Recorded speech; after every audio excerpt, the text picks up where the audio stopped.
Feel होता है हम लोग को देख के। क्यों हम लोग ऑर्डर्स के लिए रुके रहते हैं, एक हर एक कार्यकर्ता एक ऑर्डर के लिए, लेकिन ऑर्डर देने वाला मजबूत अगर इधर मिल गया तो मैं तुमको बता दो ना 6 महीने में अच्छे के ना बजिए तल देंगे। अच्छा सैबी भाई, आपका कहने का मतलब ये है कि ऑर्डर मजबूत देने वाला मीरा भाईंदर शहर में कोई नहीं है शिवसेना में? नहीं। जब शिवसेना में बाला साहब की शिवसेना में थे, मातोश्री से तुम टच में थे, सब चीज तुमको शिवसेना ने दिया है। उसके बाद आज तुम्हारे करोड़ों रन दो ना, 20,000 करोड़ 50,000 करोड़ रन दो, लेकिन इज्जत तो तुम्हारी आज एक मामूली सा व्हाट्सएप में चैट करते पटक करके आपको गद्दार बोलता है। ये आपको है ना इसका आत्मचिंतन करना मांगता है कि वाकई में हम लोग ने किया है, तो बेशक निर्लज लोग हैं वो तो ऐसे ही चलते रहेंगे, अभी क्या कर सकते हैं। ठाकरे फैमिली के हर में से एक सदस्य ये शाखे पे जरूर आएगा, वो मेरी संकल्पना है, वो मेरा विजन है, वो मेरा सपना है। सैनिक है, वो शिव के सैनिक हैं, वो कट्टर शिव सैनिक हैं, वो कट्टर हिंदू हैं, उसके बावजूद भी ये चिन्ह तो उनके पास नहीं जाएगा। लेकिन हाल फिलहाल चुनाव आयोग का जो ये डिसीजन है, ये कहीं ना कहीं जो कट्टर शिव सैनिक है उनके अंदर एक भय का, उनके अंदर एक कंफ्यूजन का माहौल पैदा कर रहा है कि हम जिसे सत्य मान रहे थे, कहीं ऐसा तो नहीं होगा कि ये महाशक्ति उसे असत्य कर देगी। सर्वप्रथम जितने भी लोग मुझे देख रहे हैं उन सभी को दशहरे के लिए बहुत बहुत शुभकामनाएं, बिलेटेड शुभकामनाएं। अभी तो चला गया, लेकिन दशहरे के बाद जो त्रासदी हमारे महाराष्ट्र में देखने को मिल रही है वो काफ़ी दिलचस्प है और काफ़ी दुख भी दे रही है, क्योंकि हाल फिलहाल अंधेरी में 3 नवंबर को होने वाले उपचुनाव के मद्देनजर जिस तरीके से चुनाव आयोग ने धनुष बाण और शिवसेना के नाम को फ्रीज कर दिया है, उसके बाद सभी शिवसैनिकों में कौतूहल मचा हुआ है, सभी में आपस की अफरा तफरी मची हुई है। जिस तरीके से आप इस वक्त मुझे देख सकते हैं कि मैं सैबी फर्नांडिस के साथ उनके शाखा पर रात को 12 बजे यहाँ उनकी प्रतिक्रिया लेने के लिए आया हूं कि अब इसके बाद क्या होने वाला है। अब जो ये छोटा सा उपचुनाव जिसने इतनी बड़ी त्रासदी दिखा दी है कि शिवसेना का वो धनुष बाण जिसको बाला साहब ठाकरे ने अपने हाथों से ड्रॉ किया था, अपने हाथों से सींचा था, किस तरीके से आपसी मनमुटाव के चलते उसे इलेक्शन कमीशन चुनाव आयोग ने फ्रीज कर लिया है। अब यहां पर सवाल ये उठता है कि क्या ये शिवसेना के नीचे जाने का भावी सूचक है? अगर नहीं तो क्यों? इसकी पूरी जानकारी हमें देंगे सैबी फर्नांडिस, जो कि 18, 19, 20 साल से यहां मीरा रोड में एक शिव सैनिक की, कट्टर शिव सैनिक की भूमिका निभा रहे हैं। तो सबसे पहले सैबी भाई, सगड़ा ओके? All good. तो अभी जो ये हाल फिलहाल चुनाव आयोग का डिसीजन आया है और उसके बाद जिस तरीके से शिंदे खेमे में खुशी और हमारे उद्धव साहब के खेमे में जिस तरीके से निराशा देखी जा रही है, सिस्टम के जरिए, सिस्टम ने जिस तरीके से अन्याय किया है कि जितने भी यहाँ के खेमे वाले हैं सब बोल रहे हैं कि चुनाव आयोग ने जो भी ये बार किया है वो अन्याय है शिवसेना के प्रति, अन्याय है शिव सैनिकों के प्रति। तो उसके संदर्भ में चुनाव आयोग को और 40 बंडखोरों को आप क्या बोलेंगे? चुनाव आयोग के बारे में तो मेरे ख्याल से पूरे हिंदुस्तान को मालूम पड़ गया है कि ये टोटली पार्शियल डिसीजन है, बहुत पार्शियलिटी हुई है इसमें। और अभी मैंने एक न्यूज़ देख रहा था, तो न्यूज़ में ऐसा पता चला कि शिवसेना का गढ़, शिवसेना का चिन्ह, शिवसेना का नाम और ये सब यूज़ नहीं कर सकते, डिज़ोल्व कर दिया है। बहुत दुख हो गया है। और मैं जैसे ही टीवी देख रहा था, मूड तो ख़राब हो गया था, फिर ऐसे ही आके फिर नीचे शाखे पे बैठा और इतने में आप आ गए तो मेरे को अच्छा लगा, क्योंकि मैंने सही में प्रतिक्रिया देने के लिए सोचा था यूट्यूब पे। प्रतिक्रिया देना बहुत ज़रूरी है, क्योंकि अभी जो बच्चे हमारे जितने भी वफादार लोग हैं उन लोग को बहुत डट के काम करना है। उद्धव साहब को, हमारे उद्धव पक्ष प्रमुख उद्धव साहब को हमको बहुत और मजबूती से आगे लाना है। तो जाहिर सी बात है दुख बहुत हुआ है और इन्होंने पार्शियलिटी की है। ये कहा जा रहा था कि चिन्ह का फैसला जो है वो सेंट्रल करेगी। सेंट्रल का मतलब सुप्रीम कोर्ट नहीं करेगी, सेंट्रल का मतलब एक और है जो वही बड़ी ताकत है मीरा हमारे भारत देश में, वो करेगी। महाशक्ति बोल रहे थे पिछले 2 महीने में, यही महाशक्ति जो आप बोल रहे हैं वही मेरे को समझ में आ गया। दो ही, एक महाशक्ति मोदी साहब है और एक अमित शाह है। तो ये दोनों हिंदुस्तान चला रहे, लेकिन मेरे को नहीं लगता, क्योंकि हिंदुस्तान में अभी भी बाला साहब के जैसे लड़ने वाले बहुत अपने अपने राज्यों में लोग हैं और उद्धव साहब भी फुल स्विंग में लड़ेंगे उनसे। ये लड़ाई कानूनी है, लेकिन कानून का किधर मिसयूज किया जा रहा है। लेकिन सर, जिस तरीके से यहाँ पे हलचल मची थी, जिस तरीके से ये सारा जो सिस्टम जो है, जो पूरा फिल्म है, जो पूरा यहाँ पे तैयार किया गया था, पूरा प्रोपेगेंडा तैयार किया गया था कि कुछ भी हो जाए, शिंदे के पास धनुष बाण या शिंदे के पास शिवसेना का नाम नहीं जाएगा। वो कितना भी अपने आप को कह ले कि वो बाला साहब के सैनिक हैं, वो शिव के सैनिक हैं, वो कट्टर शिव सैनिक हैं, वो कट्टर हिंदू हैं, उसके बावजूद भी ये चिन्ह तो उनके पास नहीं जाएगा। लेकिन हाल फिलहाल चुनाव आयोग का जो ये डिसीजन है, ये कहीं ना कहीं जो कट्टर शिव सैनिक है उनके अंदर एक भय का, उनके अंदर एक कंफ्यूजन का माहौल पैदा कर रहा है कि हम जिसे सत्य मान रहे थे, कहीं ऐसा तो नहीं होगा कि ये महाशक्ति उसे असत्य कर देगी। नहीं, महाशक्ति असत्य करने का सवाल ही नहीं आता। क्यों मालूम है, गद्दारी हमारी फैमिली के अंदर हुई है और इसका फायदा पूरा, अभी देखो, आई गो थ्रू चैनल्स, अलग अलग चैनल्स, फिर अपने व्यूज़ रखता हूँ, तो ये बहुत बड़ा गेम खेला गया है। लेकिन बाला साहब के बेटे हैं, वो भी बाला साहब के बेटे, हमारे सम्मानीय बाला साहब, वो सबको एक दिन मात देंगे। अभी क्राइसिस चल रहे हैं तो उसको तो फेस करना ही पड़ेगा, कभी नीचे कभी ऊपर, लेकिन ओवरऑल जीत तो हमारी शिवसेना की, बाला साहब के, हमारे पक्ष प्रमुख उद्धव साहब के, शिवसेना की होगी। आपको बता दूं कि हाल फिलहाल अभी शिवाजी पार्क में जिस तरह आपने भी शायद उनका, उद्धव साहब का पूरा स्पीच सुना होगा, तो उन्होंने एक चीज बोली थी, बहुत सुंदर चीज बोली थी कि अगर पार्टी का कोई भी एमएलए अगर आता मेरे पास और मुझको ये बोलता कि गेट आउट, तो मैं उसी वक्त मुख्यमंत्री निवास से निकल करके मुख्यमंत्री पद से राजीनामा देकर अपने घर पे चला जाता। मुझे पद का, प्रतिष्ठा का कोई लोभ नहीं है, मुझे पार्टी चलानी, क्योंकि मुझे पिता से धरोहर में मिली हुई है। वहां पे उन्होंने एक चीज और भी बोली थी कि जो गद्दार है उनकी गद्दारी हम निकालेंगे और अपनी गदर, जो शिव सैनिकों की जो गदर है, वो गदर हम अपनी स्थापित करेंगे और गदर हम अपनी जनता को दिखाएंगे। तो अभी आपका जो सबसे बड़ा काम होगा वो है अपनी गदर दिखाना और गद्दारियों को उनकी औकात दिखाना। तो कैसे करेंगे? शिवसेना बाला साहब ठाकरे साहब ने हमारी जो बनाई थी, तो यही भूमिका थी, एग्रेसिव। जी। अभी कैसा है, गदर तो सब बाला साहब के सैनिक है, तो जिंदगी भर जो भी सैनिक अगर छोटे से बड़ा भी होएगा वो डेफिनेटली एग्रेसिव ही रहेगा। और रहा सवाल है 40 चोर बोलते हैं, कोई 40 को गद्दार बोलते हैं, पता नहीं क्या क्या बोलते हैं। मैंने आज तक प्रतिक्रिया दी नहीं, मैंने यहाँ तक कि शिंदे साहब के खिलाफ भी बात नहीं किया, मैंने खाली निषेध किया था फोटो निकाल के कि हम लोग उद्धव साहब के वी आर चोकड़ी, बराबर है ना। लेकिन अभी मन हो रहा है ऐसे गद्दार एमएलए लोग को, जो सही में बहुत गलत काम किए, और हर शिवसैनिक को भी चिढ़ाना चाहिए। मैं तो बोलता हूँ, देखो, हम लोग को इतना राइट नहीं बनता कि हम लोग ओपनली कुछ भी बोले, वो हमारे प्रवक्ता है, वो वहाँ बैठे हैं, उन लोग बोलेंगे। लेकिन अभी ऐसा हो गया, एक आप वीडियो खोलो तो देखो, मतलब तुम जब शिवसेना में, बाला साहब की शिवसेना में थे, मातोश्री से तुम टच में थे, सब चीज तुमको शिवसेना ने दिया है, उसके बाद आज तुम्हारी गत, तुम्हारे करोड़ों रन दो ना, 20,000 करोड़, 50,000 करोड़ रन दो, लेकिन इज्जत तो तुम्हारी आज एक मामूली सा व्हाट्सएप में चैट करते पटक करके आपको गद्दार बोलता है। ये आपको है ना, इसका आत्मचिंतन करना मांगता है कि वाकई में हम लोग ने किया है, तो बेशक निर्लज लोग हैं, वो तो ऐसे ही चलते रहेंगे, अभी क्या कर सकते हैं उसमें। सिल्वी भाई, एक बहुत बड़ी चीज जो देखने में आती है कि कोई भी पार्टी या संगठन जब बनती है तो एक आदमी होता है, उस आदमी के साथ पूरी समूह होती है जो अपने खून पसीने से उसको सींचती है, अपना खून पसीना लिटरली जाके सड़क पे मार खा के, डंडा खाकर बहाती है, जेल में जाती है, हवालात में जाती है। मतलब इंसान की जो क्रिया है वो उसकी कार्यशैली को तय करती है। उद्धव साहब भी आपने जैसा बोला कि मेहनत कर रहे हैं, उनके बेटे भी शिव शर्मा यात्रा में इतनी मेहनत कर रहे हैं, लेकिन क्या वो मेहनत का 10% भी आप मीरा भाईंदर शहर में देख रहे हैं? नहीं, मैं तो नहीं देख रहा हूं, लेकिन दुआ करो कि अभी हम लोग सब अभी एक साथ में बहुत बड़ी लड़ाई लड़नी है।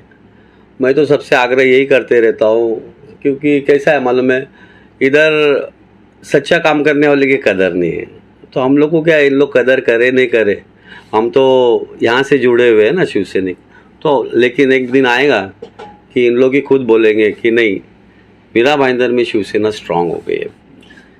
जिस तरीके से विरोधी दलों की प्रतिक्रिया देखी जा रही है, उनकी सक्रिया देखी जा रही है, उनकी सतक्रिया देखी जा रही है, किस तरीके से वो काम कर रहे हैं। जगह जगह जा करके फोन कर करके कार्यकर्ताओं को तोड़ करके भाई आजा ले जाके वहाँ पे वर्षा में जाकर के उनका पक्ष प्रवेश करवा रहे हैं, शिंदे साहब के द्वारा भाषण दे रहे हैं, पैसा खर्चा कर रहे हैं। लेकिन उतना ही क्रेज हमें जो हकीकत वाली आपके खेमे की शिवसेना है, आपके धड़े की जो शिवसेना, जो असली शिवसेना है जहां तक लोग बोलते हैं, उसमें नहीं देखी जा रही। तो कहीं ना कहीं मीरा भाईंदर शहर में आपको लगता नहीं कि डाउनफॉल होगा? नहीं, डाउनफॉल तो नहीं होगा। मैं मेरा खुद का एजेंडा बनाया हूँ। सेबी फर्नांडिस का एजेंडा शांति नगर में बहुत स्ट्रांग है। हाँ। लेकिन हम बात कर रहे हैं पूरे मीरा भाईंदर के स्तर, मीरा भाईंदर के लिए एजेंडा बनाया हूँ। अभी नवरात्रि थी, मैं वाकई में बहुत बिजी रहता हूँ हर साल। हम लोग खुद पक्ष प्रमुख हमारे उनका आशीर्वाद लेने जाएंगे। और मैं जब से यहाँ आया हूँ, मैं उसके बाद मातोश्री शायद ही 1-2 बार गया रहेगा, लेकिन मैं ऐसा पर्सनली किसको मिलने गया नहीं। लेकिन इस बार मैं हक से जाऊंगा, एज अ शिवसैनिक जाऊंगा, एज अ बाला साहब का डाई हार्ड सैनिक बोल के जाऊंगा। तो जाहिर सी बात है मुझे एक मुलाकात तो मिलेगी, और जिस दिन मुलाकात मिलेगी तो मैं मेरा एजेंडा रखूंगा, काम करने का तरीका रखूंगा, हमारे यहाँ किस चीज़ की कमी है, वाई वी आर बैकिंग, ये सब अगर मेरे को 2 मिनट या 5 मिनट में समझाने का मौका मिला तो मैं ज़रूर समझाऊंगा। लेकिन ओवरऑल मैं कल से मेहनत करने चालू करने वाला हूँ। मैं मेरे एजेंडा पे काम करूँगा, मैं करता हूँ फिर दिखाता हूँ। मुझे जैसा हमारे उद्धव साहब बोलते हैं करून दाखवलं, वैसा मैं भी है ना, करता हूँ उसके बाद मैं लोगों को बोलता हूँ। तो ये तो मैं 15 साल करते ही आ रहा हूँ। अब देखना ये है कि इधर के लोगों में कितना जोश है, नहीं है। अब जोश मैं पैदा अपने आप से चालू करूँगा जब मैं खुद चलूँगा। मैं कुछ बहुत सारी चीज़ें इधर एक आंदोलन देखने को नहीं मिलता। आज नागपुर में तुम देखो, फील होता है हम लोग को देख के, क्यों हम लोग ऑर्डर्स के लिए रुके रहते हैं। हर एक कार्यकर्ता एक ऑर्डर के लिए, लेकिन ऑर्डर देने वाला मजबूत अगर इधर मिल गया तो मैं तुमको बताता हूँ ना, 6 महीने में अच्छे के ना बजे तल देंगे। अच्छा सेबी भाई, आपका कहने का मतलब ये है कि ऑर्डर मजबूत देने वाला मीरा भाईंदर शहर में कोई नहीं है शिवसेना में? नहीं, ऑर्डर देने वाला है ही नहीं। आज भी बोलूँगा, अभी तो मैं बहुत आज दुखी हूँ, बहुत कुछ बोलना चाहता हूँ, लेकिन मैं मेरी पार्टी को क्रिटिसाइज नहीं करूँगा। मैं मेरी पार्टी को मजबूत कैसा बनाने का उसके ऊपर ज़्यादा सोच करूँगा अभी। देखिए, आपको मैं मीरा भाईंदर शहर की जनता को एक चीज़ बता दूं कि द हिंदू में आर्टिकल आया था जो आप स्क्रीन पे अभी देख रहे होंगे, कि जितने भी विधायक शिवसेना के महाराष्ट्र में जीते हैं या फिर जीत कर विधानसभा पहुंचे हैं, वो सब 15 से 25% की मार्जिन वोट पर जीते हैं। उनमें से कोई एकाक ही ऐसा एमएलए होगा जो 50-60% की मार्जिन पे जीता हो, बाकी सब 15-20% की मार्जिन पर ही जीते हैं। आगे आने वाला 2024 का चुनाव, जिसमें शिंदे गट यहाँ चला गया है, शिवसेना यहाँ लड़ी, और स्वाभाविक सी बात है अगर शिंदे गट कोई अलग चिन्ह से लड़ता है और शिवसेना धनुष बाण के चिन्ह से लड़ती है तो वोट का तो थोड़ा बहुत मगजमारी होगी। तो ये तो बहुत बड़ा ड्रॉबैक होगा, क्योंकि 25%, 15% मार्जिन खत्म हो गया तो विधायक तो आएंगे ही नहीं।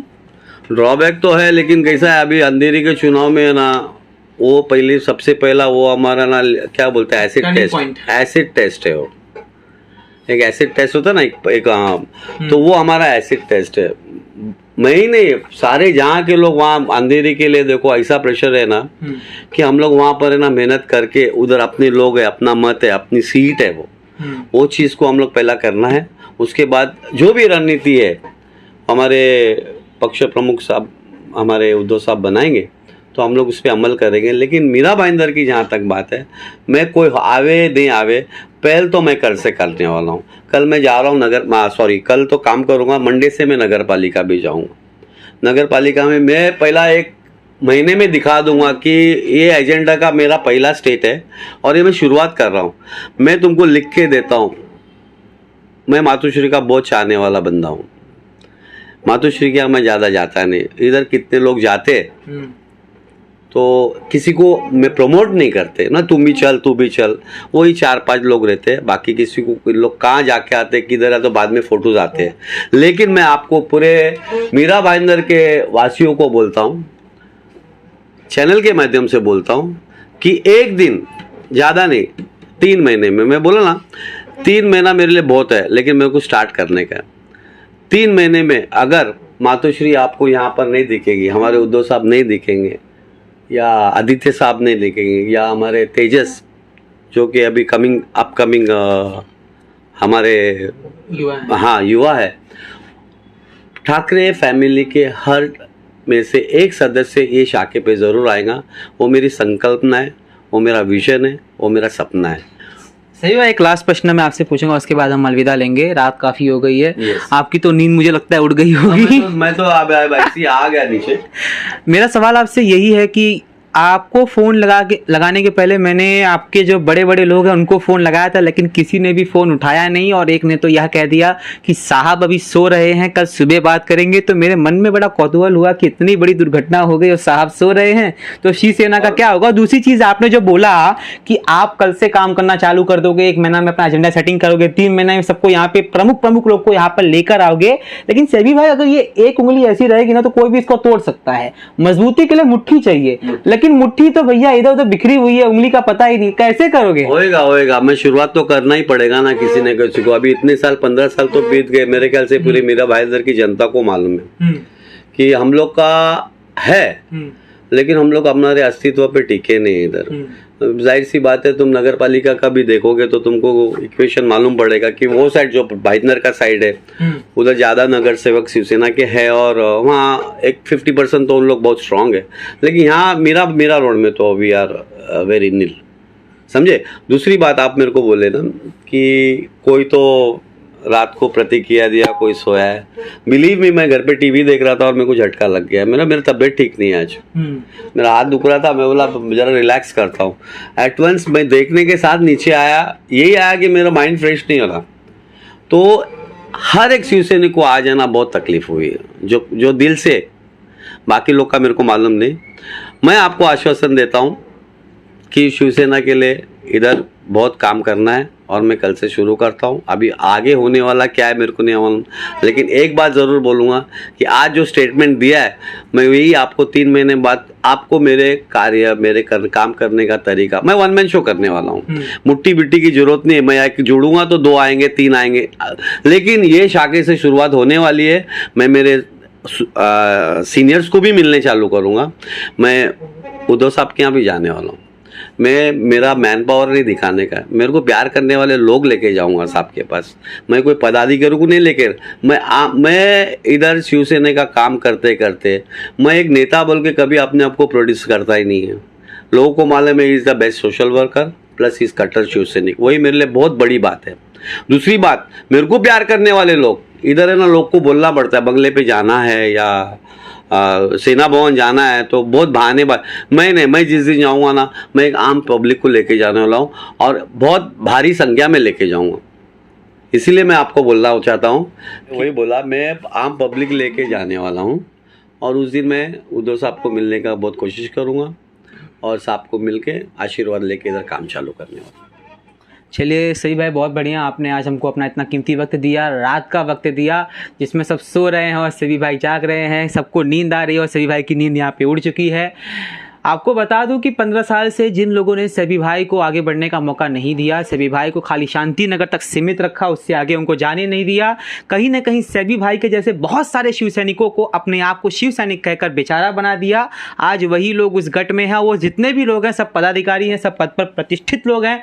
मीरा भाईंदर शहर में भी आपने ऐसे बहुत सारे देखे ही होंगे, लेकिन इस साइड जितने भी लोग हैं सबको कमज़ोर संख्या में देखने को मिला। लेकिन सभी भाई बात कर रहे हैं कि अब वो अपना एजेंडा सेटिंग करेंगे, 1 महीने बाद पूरा करके दिखाएंगे, और 3 महीने बाद बड़े बड़े लोग को यहाँ पर लेकर आएंगे। आपको एक बात और भी बता दूं कि उद्धव साहब को सुनने के लिए नासिक से, नागपुर से, सतारा से, पुणे से लोग टिकट निकाल करके 1 दिन पहले वहां पर आकर के मैदान में मौजूद थे, सो रहे थे। और वहीं दूसरी तरफ शिंदे साहब को सुनने के लिए मीरा भाईंदर से ही 5-6 बस गई थी। तो इतने में आप समझ जाइए कि ट्रेन में जो संघर्ष खाकर, भीड़ खाकर जा रहा है उसकी मानसिकता अच्छी है, या फिर जो बस में वड़ा पाव खा के चाय पी के जा रहा है उसकी मानसिकता अच्छी है। अब ये तो समय का गर्भ में है मौजूद है कि आगे चलकर सभी भाई के कितने वचन कितने सत्य होते हैं और कितने वचन धरे के धरे रह जाते हैं, यह तो समय ही बताएगा। समय बड़ा बलवान है, लेकिन तब तक के लिए जनता समाचार से जुड़े रहिए। मैं हूं राम।